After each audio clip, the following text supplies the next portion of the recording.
Bonjour à tous et bienvenue. Le Tchad s'est réveillé dans un calme précaire après une journée sanglante. Les manifestations d'hier ont fait une 50aine de morts dans le pays, selon le Premier ministre qui a annoncé la suspension de toute activité d'importants groupes d'opposition et un couvre-feu. Décryptage dans sa fait d'actualité. Je vous propose de suivre ce récapitulatif de la situation et c'est signé Davis Oyo. Jeudi noir à N'Djamena. Ce 20 octobre 2022, des centaines d'habitants de la capitale tchadienne sont sortis dans les rues à l'appel de l'opposition pour manifester contre la prolongation de 18 mois à 2 ans de transition du général Mahamat Idriss Déby Itno au pouvoir depuis le décès de son père. Bilan, plus d'une 50aine de morts et plus de 300 blessés selon les autorités tchadiennes. Parmi le chapelet de revendications, les manifestants dénoncent une gestion du pouvoir de manière monarchique et des engagements non respectés. Ils demandent également la fin de la transition militaire afin que le pouvoir revienne aux civils avec à la clé l'organisation d'élections dans un bref délai. On veut l'égalité, on veut la justice! Ces manifestations violemment réprimées par les forces de l'ordre interviennent quelques jours après l'investiture du général Mahamat Idriss Déby Itno à la tête de l'État tchadien. L'ONU déplore le recours à la force et demande une enquête pour situer les responsabilités. La France condamne la répression mortelle, une posture également adoptée par l'Union africaine qui appelle au calme. Ce vendredi matin, un calme précaire semble régner à N'Djamena, la capitale du Tchad. Pour rappel, le père du nouvel homme fort du Tchad, le maréchal Idriss Déby Itno, a régné sans partage durant 40 ans jusqu'à sa mort le 20 avril 2021. Au Tchad, de violents heurts entre policiers et manifestants ont fait jeudi 20 octobre une 50aine de morts et plus de 300 blessés à travers le pays, surtout à N'Djamena, Moundou et Koumra, a déclaré donc le Premier ministre Saleh Kebzako. Les manifestants ont protesté contre la prolongation de la transition de 2 ans et le maintien au pouvoir de Mahamat Idriss Déby, arrivé à la tête du pays par un coup d'État militaire il y a 18 mois. Et pour en parler, je reçois 2 confrères, le journaliste Valentin Boungeng, bonjour et bienvenue. Bonjour Fatim. Et Lanciné Bakayoko, bonjour et merci d'être présent. Bonjour Fatim. Alors messieurs, on vient de le dire à l'entame de cette émission, les raisons qui ont amené à ces manifestations et à cette répression sanglante. Ce drame, très honnêtement, n'était-il pas prévisible, Valentin Boungeng? Oui, c'est un drame prévisible si on se réfère donc à l'histoire politique de ce pays, du Tchad, qui est une histoire politique très sanglante. Et lorsqu'on se rend compte que les conditions d'importance, les conditions majeures qui ont amené à l'instabilité du Tchad sont toujours présentes. Le pays est confronté donc à une rébellion armée qui est scindée en pratiquement 4 groupes rebelles. Il y a le mécontentement populaire qui se généralise et puis il y a une mobilisation de la société civile qu'on n'avait pas vue avant. Et comme le pays a une tradition de répression assez sanglante des manifestations, eh bien, ça a conduit à ce qu'on a vu au Tchad avant-hier. Oui, indépendamment des velléités irrédentistes qui ont toujours existé au niveau du Tchad, il y a que la vie sociale même s'est dégradée du fait de la conjoncture mondiale, mais qui est beaucoup plus exacerbée au niveau du Tchad. Il y a aussi les clivages un peu tribalistes. Et puis, il y a le déficit d'alternance qui, tout ça, on finit par excéder une partie des Tchadiens. Et donc, manifestement, on était en droit de s'attendre à des débordements, et comme ça fut le cas hier. Mais justement, il y a eu plusieurs séquences politiques depuis le décès d'Idriss Déby Itno au Tchad. On se souvient d'une première transition, de négociations à Doha, d'un dialogue national inclusif. Et on a l'impression qu'on revient au point de départ, finalement, avec le maintien au pouvoir d'un régime militaire, autoritaire et quasi monarchique. À quoi ont servi ces 18 mois de transition, finalement ? Les 18 mois de transition ont servi au pouvoir actuel pour essayer donc de s'incruster dans la population population pour essayer d'avoir une légitimité qu'ils n'avaient pas au départ. Donc ça a été essentiellement cela. C'est vrai qu'il y a eu des tentatives d'ouverture. On peut s'interroger sur leur sincérité ou pas, c'est un autre débat. Mais il y a eu quand même des tentatives d'ouverture avec des gestes forts. Il y a eu un dialogue national dit inclusif et souverain, mais qui, à l'analyse, ne l'a pas été, puisque plusieurs groupes ont été exclus de ce dialogue. Et puis, donc, comme je le disais, beaucoup de facteurs qui sont à l'origine de l'instabilité du pays sont toujours présents. On a évoqué tout à l'heure donc la paupérisation de la population également, et surtout le sentiment de la population que ces 18 mois n'ont servi en réalité au pouvoir qu'à chercher, donc à réinstituer, sinon à poursuivre les 30 ans pratiquement de débit pair. Les dés étaient bipés dès le départ. Ils ont fait semblant de vouloir négocier. Il faut d'abord préciser que les rencontres qui ont eu lieu à Doha étaient des pré-rencontres. C'était des rencontres préparatoires au dialogue inclusif qui devait avoir lieu à N'Djamena. Parce que ce qu'il faut savoir, c'est qu'une bonne partie de l'opposition, surtout l'opposition armée, a élu, si vous voulez, était dans le Golfe. On va dire à Doha, au Qatar. Donc c'est pour ça que les gens sont allés là-bas. Et le Qatar lui-même s'est proposé pour servir de médiateur ou bien pour rassurer les différents protagonistes en vue de ce dialogue inclusif. Mais manifestement, le pouvoir de N'Djamena avait pour prétention, et on l'a vu très clairement, de mettre les Tchadiens devant le fait accompli et de sorte à pouvoir se pérenniser au pouvoir. Donc il y a eu beaucoup de manœuvres. C'était une duperie. On ne va pas dire que c'était une duperie, mais c'était une manœuvre purement politicienne, de sorte à s'allier une bonne partie de l'opposition. Bon, ils ont reçu leur coup puisque le chef de l'opposition qui a remplacé l'ancien Premier ministre Albert Payani Padaké, je vais parler de Saleh Kebzabo, a réussi à rallier, ils ont réussi à rallier cet opposant radical à leur cause et puis plusieurs autres opposants. Et donc, le coup était bien parti, mais malheureusement, il y en a d'autres qui sont effectivement beaucoup plus coriaces. On va s'intéresser au Premier ministre, mais actuel pour le coup, donc Saleh Kebzabo, qui a quand même affirmé, je le cite, que ce qui s'est passé ce jeudi est une tentative de coup d'État. C'était une insurrection populaire en vue de s'emparer du pouvoir par la force. Très franchement, messieurs, cette thèse est-elle plausible? C'est la thèse de tout gouvernant qui défend, donc qui défend justement la répression qui a été, la violence et la répression, parce que à l'heure de la reddition des comptes, ils seront obligés de dire pourquoi la répression a été aussi sanglante. Et s'ils disent qu'il s'agit juste d'un mouvement de personnes de la société civile, eh bien, on dira que la réponse a été disproportionnée. Donc, c'est tout à fait plausible, venant d'eux, qu'ils puissent parler d'insurrection populaire et des tentatives de coup d'État. Pour justifier, parce que toujours dans ses propos, il nous dit que effectivement les forces de l'ordre doivent respecter certaines consignes, celle de ne pas tirer à balles réelles sur les manifestants, mais selon lui, ce n'étaient pas des manifestants, et deux, les forces de l'ordre devaient se défendre. Encore une fois, les images auxquelles on a assisté hier, sont-elles des images d'un cas de légitime défense ou c'est pour justifier l'injustifiable? Il est évident que la réplique de l'armée tchadienne était complètement disproportionnée. Il y avait d'autres forces de maintien de l'ordre, je vais parler de la police et même de la gendarmerie, parce que les images que nous avons vues, il y avait manifestement, les manifestants avaient des cailloux, des cocktails Molotov, des branchages. Et donc, il est difficile de croire que ces manifestants avaient des armes à feu, comme le prétend le Premier ministre Saleh Kebzabo. Mais il est évident que nous sommes à l'heure de la reddition des comptes, donc il est clair qu'il ne viendra pas dire que les manifestants étaient des manifestants normaux.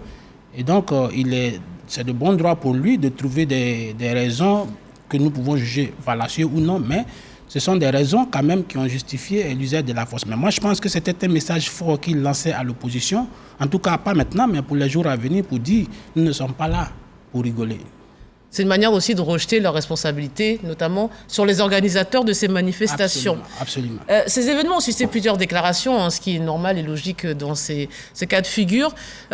On a bien sûr les Nations Unies, l'Union africaine, l'Union européenne, la France. Tous condamnent ce drame, mais ces constatations de principe sont-elles suffisantes? Parce qu'on a l'impression que c'est toujours la même histoire. Oui, comme sur plusieurs théâtres d'opération, il y a donc des condamnations de principe. Maintenant, passer ce stade de condamnation des principes, il faut passer à l'action. C'est l'action qu'on veut voir. C'est suivi de quels actes concrets pour éviter au moins la répétition de telles répressions. C'est ce qu'on attend de voir. Or, sur ce chapitre, les organisations que vous venez de citer n'ont pas brillé par le passé par leur activisme. Parler de sanctions, l'Union africaine, elle ne peut pas exclure le Tchad de ces instances? Moi, ça va être difficile parce que d'abord, il faut comprendre que les sanctions que les organisations internationales prennent contre un pays se font crescendo. Alors, il aurait fallu que peut-être la CEMAC ou la CAC d'abord prennent des décisions qui vont être endossées par l'Union africaine et probablement par la communauté internationale, je vais parler de l'ONU. Mais malheureusement, la CAC et la CEMAC ont brillé par leur silence. Et bien justement, parlons-en d'eux directement, puisque effectivement vous parlez du principe de subsidiarité qui veut que ce soit l'institution de proximité qui se prononce en premier, comme pour l'Afrique occidentale, la CEDEAO. Et là, effectivement, ils n'ont pas réagi depuis la mort de Déby Père. Et ce silence est assourdissant. Messieurs, à quoi servent ces institutions? Ce sont des coquilles vides. La CEAC et la CEMAC? Bon, ce n'est pas les seules coquilles vides en termes institutionnels dans le droit international. On peut en dire autant, même de l'ONU, on en parlait il n'y a pas très longtemps. Toujours les questions récurrentes, à quoi ça sert quand on regarde le nombre de crises qui surviennent et comment c'est réglé, très généralement en dehors du cadre onusien. On peut dire que les organisations internationales, ce n'est pas un fait inédit. Par contre, là où je veux mettre le curseur, c'est sur le fait que s'il n'y a pas une réponse immédiate, ferme, par exemple, des organisations comme la CEMAC, ça a aussi une origine. Il faut dire la stature de Déby Père a fait en sorte que ils sont timorés dans leur réponse. Vous savez que pendant longtemps, l'État tchadien était considéré comme un État néant, jusqu'à ce que, avec Déby Père, ça devienne pratiquement le sauveur dans la région en termes de lutte contre les mouvements insurrectionnels, islamistes, contre le terrorisme et autres.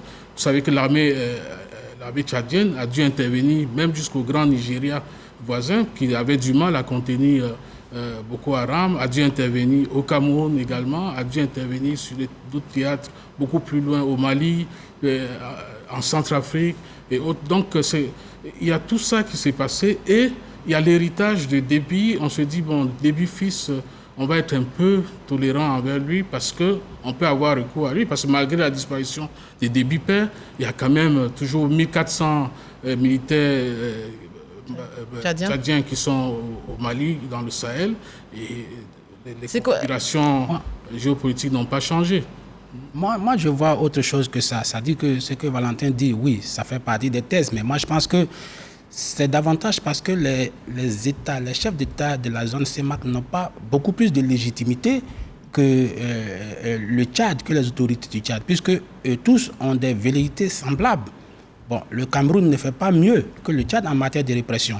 Il faut dire qu'aujourd'hui, au moment où on vous parle... Et de longévité au pouvoir. De longévité. C'est depuis 1940, le 6 novembre, la semaine prochaine, ça lui fera près de 40 ans au pouvoir. Et donc, lui, en matière de répression, il n'est pas tout à fait différent du régime tchadien. Parce qu'aujourd'hui, vous voyez toutes ces dérives qui se passent dans le pays anglophone.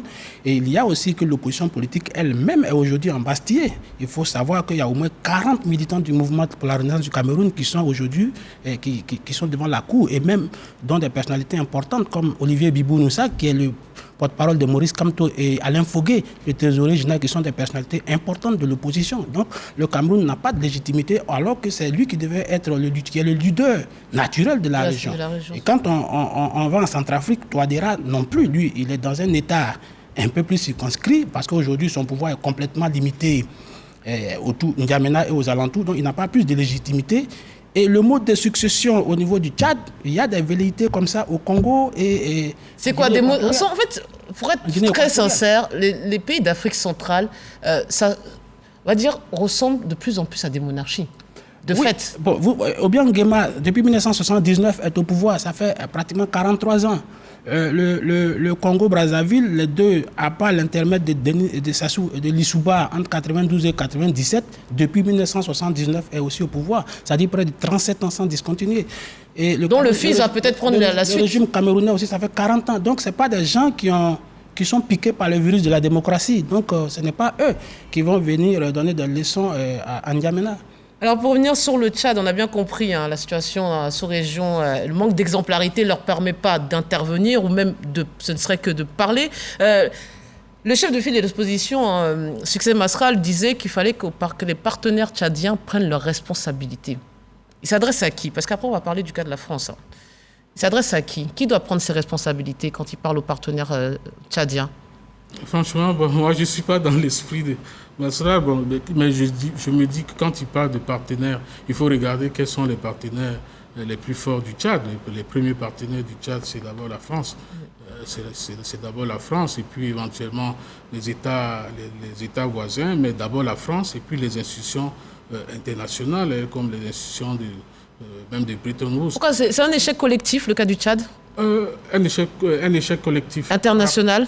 Bon, disons que oui, c'est une situation assez embarrassante parce que ça fait des décennies que le Tchad est dans cette situation sans qu'on puisse véritablement régler le problème. Et comme je le disais, j'insiste aussi, c'est vrai que, comme disait l'enseignant tout à l'heure, il y a l'aspect manque d'exemplarité des autres pays de la région, mais il y a surtout l'aspect, le Tchad est devenu un pivot de la lutte antiterroriste. Or, aujourd'hui, pour tous les partenaires, les grands partenaires du Tchad, qu'il s'agisse de la France, des États-Unis, des autres pays occidentaux, eux, c'est le nouveau lecteur, le disque dur, c'est la lutte contre le terrorisme. Et N'Djamena a été et reste encore un pivot. D'ailleurs, l'état-major de Barkhane, ou ce qu'il en reste, y est toujours.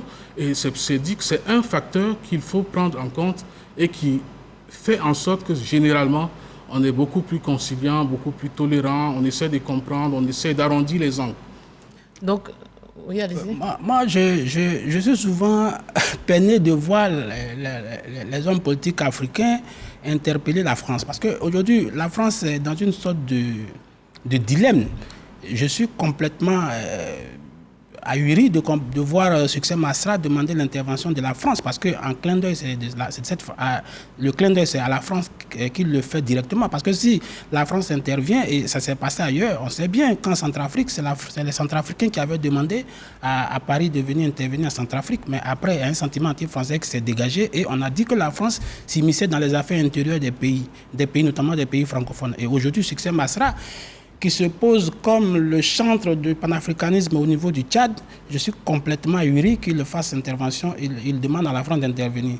Et peut-être s'il intervient, peut-être politiquement, mais sinon, militairement, je ne vois pas comment la France pourrait aujourd'hui intervenir sans s'enfoncer au niveau des observations qui sont faites autour d'elle par rapport aux anti-français, aux gens qui veulent la voir hors de l'Afrique. Alors sachant qu'on rappelle quand même, ce n'était pas lié directement à ça, mais on se souvient qu'il y a quand même une manifestation anti-française le 14 mai, sous le pouvoir d'Ebi-Fils. Maintenant, restons sur la France, parce qu'effectivement, elle a condamné, elle a quand même tenu à préciser qu'elle n'était pas impliquée, que cela relève strictement de la politique nationale tchadienne, ce qui s'est passé lors des tragiques événements d'hier. Mais pour beaucoup, la France a une part de responsabilité, même indirecte. Est-ce vrai? Parce que ça rejoint un peu ce que disait Lassine Bakayoko par rapport à la France. Est-ce vrai? Est-ce que la France a, pour certains, pour être très direct, du sang sur les mains avec ce qui s'est passé hier, indirectement? Bon, je ne sais pas si exactement par rapport à hier, on peut dire que la France est liée directement ou pas, mais une part des responsabilités de la France par rapport à ce qui se passe de manière générale au Tchad depuis ces 3-4 dernières décennies, assurément oui. Il y a au moins une responsabilité indirecte dans le fait, ne serait-ce que dans le fait que le Tchad est le pays dans lequel la France est intervenue le plus en Afrique, après les indépendances. Il n'y a pas eu autant d'interventions extérieures de la France dans un pays africain qu'au Tchad, juste après les indépendances. Et ne serait-ce que parce que la France a adoubé certains régimes, notamment de façon immédiate le régime de Déby Père, puis celui de Déby Fils, je pense dans un souci de stabilité. Ne serait-ce que ce fait peut amener à penser que la France porte une responsabilité, au moins indirecte, dans ce qui arrive au Tchad. Mais par rapport à hier, il y a eu des faits réels, notamment la prolongation donc de la transition et autres par la junte actuelle qui est à l'origine véritablement de ces soulèvements populaires. Oui, c'est une responsabilité locale, mais peut-être un soutien international, et notamment à travers la France, parce que vraiment, à la mort de Idriss Déby Itno, Macron est arrivé, et en préparant l'émission, je regardais hier ses propos, cette espèce d'oraison funèbre. Là. On aurait dit qu'il rendait hommage, on ne sait pas, à Jean Moulin ou à Nelson Mandela, en disant, je le cite, « La France ne soutiendra toujours le Tchad, quoi qu'il en coûte ». Donc c'est cet appui assumé de Paris qui permet à tout le monde de l'accuser indirectement des malheurs de ce pays. Oui, moi je pense que la France défend ses positions géostratégiques. Et donc le Tchad est considéré par beaucoup de personnes comme une sorte de digue contre les irrédentistes ou bien contre les djihadistes ou bien contre les islamistes qui sont en train d'estimer le continent. Donc le Tchad a une position dont Paris use pour intervenir au niveau de l'Afrique centrale. Tout à l'heure, Valentin disait que la force Barkhane a son siège qui est quasiment, ce qui en reste, est à N'Djamena. Donc, N'Djamena a toujours été une sorte de partenaire privilégié, une sorte de partenaire stratégique pour Paris. Et puis, d'un point de vue géopolitique aussi, perdre N'Djamena serait aussi une grosse perte pour la France. Et donc, l'un dans l'autre, il va sans dire que Paris ne va pas tout de suite arrêter son soutien à ce qui se passe au Tchad. Vous avez bien vu que c'est Paris qui a adoubé... Malgré le sentiment anti-français grandissant. Oui, mais c'est Paris qui a adoubé le général Mahamat Idriss Déby. Tout le monde a vu que le président de l'Assemblée nationale, Ouligam, qui lui... de façon officielle, on dit qu'il a renoncé au pouvoir, mais je ne suis pas convaincu que ce n'était pas des manœuvres politiciennes. Et vous voyez que l'actuel président de l'Assemblée nationale, Haroun Kabadi, le secrétaire général du MPS, est un pion stratégique qui a souvent participé à des rencontres avec Paris. Monsieur, dernière question, c'est quoi la suite après ce retour au calme précaire? À quoi doit-on s'attendre? Je pense que les prochains jours... vont être quand même assez difficiles. C'est vrai que le pouvoir a essayé, comme disait l'enseignant tout à l'heure, d'envoyer un message, un signal fort pour dire attention, si vous manifestez, voilà ce qui va arriver. Mais aujourd'hui, je pense que les facteurs déstabilisateurs sont tels que cela m'étonnerait que la situation, que le Tchad retrouve dans les plus brefs délais sa stabilité, parce que les facteurs de déstabilisation sont là, les groupes armés sont là, pullulent de plus en plus, l'opposition aussi ne baisse pas les bras, la société civile s'anime, en tout temps l'économie n'est pas prospère, pour dire le moins. Le pays est aujourd'hui pratiquement près de 40%, selon les dernières estimations des organisations onusiennes, près de 40% des Tchadiens ont besoin d'une aide humanitaire. Et donc c'est une situation assez explosive. Et ce n'est même pas lié seulement, à mon avis, au cas Mahamat Idriss Déby qui est au pouvoir, mais quel que soit celui qui arrivera, il faut bien que ces problèmes-là trouvent une solution globale, qu'il s'agisse d'une solution qui ne soit plus seulement dans l'ordre de la répression, mais des solutions de fond. Moi, je pense que le Tchad est toujours dans des difficultés parce qu'aujourd'hui, la contestation, l'épicentre de la contestation, c'est dans le sud du pays. On parle de Mountou, on parle de Sa, on parle de Doba qui sont dans le sud du pays. Et ces régions sont frontalières à des régions d'instabilité comme la Centrafrique ou peut-être même le nord-est du Cameroun où Boko Haram reste un peu dormant. Donc, et puis, il y a la Libye qui est frontalière et tout aussi le Soudan. Donc, vous voyez, le Tchad est complètement encerclé par la violence, par des gens qui ne sont pas des enfants de cœur. Et puis, il va sans dire aussi que le fait, Mahamat Ali, qui, dit-on, serait en Libye, pour d'autres, il serait au Qatar, a clairement déclaré qu'aujourd'hui, il risque de reprendre les armes contre le pouvoir de... Oui, je rappelle qu'il y a eu quand même, d'après nos correspondants, près de 1000 opposants arrêtés depuis hier. Voilà, la tension va s'accentuer. La tension va manifestement s'accentuer, si elle ne l'est déjà. Mais je crains que le régime puisse contenir, puisque les opposants qui étaient là, il y avait une opposition civilisée, symbolisée peut-être par Saleh Kebzabo, mais qui aujourd'hui est est considéré comme un des apparatchiks même du nouveau pouvoir. Et donc, il va sans dire que la contestation va redescendre même au cœur du régime, je veux dire au cœur de la capitale, des zones qui étaient des zones considérées comme des zones stables. Et donc, je pense que N'Djamena devra retrousser les manches pour contenir ce qui va arriver. En tout cas, le Tchad, c'est un verrou stratégique et s'il saute, tout saute autour. C'est ça la réalité. Ça sera le mot de la fin. Messieurs, merci infiniment pour tous les éléments de réponse. Merci de nous avoir suivis.